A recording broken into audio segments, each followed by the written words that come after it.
നമ്മുടെ ആരും കാണാത്ത ജീവിതത്തിൽ നമ്മൾ പുലർത്തുന്ന ഒരു വിശ്വസ്തതയാണ് എല്ലാവരും കാണുന്നൊരു ജീവിതത്തിൽ വലിയ കാര്യങ്ങൾ നമ്മെക്കൊണ്ട് ചെയ്യിക്കാൻ ദൈവം നോക്കുന്ന പ്രധാനപ്പെട്ട ഒരു യോഗ്യത.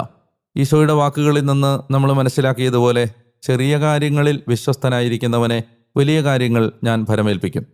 ആ വീട്ടിലെ ഏറ്റവും നിസ്സാരനായി ഗണിക്കപ്പെട്ട ആളായിരുന്നു ദാവീദ്. നമുക്കറിയാമല്ലോ, മക്കളെ നിരത്തി നിർത്തുമ്പോൾ മക്കളുടെ കൂട്ടത്തിൽ വിളിച്ചു നിർത്താൻ പോലും, ഇന്നത്തെ ഭാഷയിൽ പറഞ്ഞാൽ ഒരു ഫാമിലി ഫോട്ടോ എടുക്കുമ്പോൾ ആ ഫോട്ടോയിൽ നിർത്താൻ പോലും അപ്പൻ യോഗ്യനായി കണ്ട ഒരാളായിരുന്നില്ല ദാവീദ്.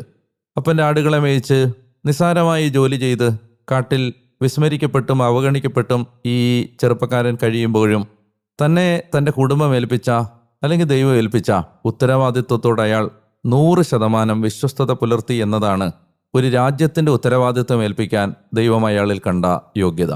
നിസ്സാര കാര്യങ്ങളിൽ നമ്മൾ പുലർത്തുന്ന ശ്രദ്ധ, വിശ്വസ്തത.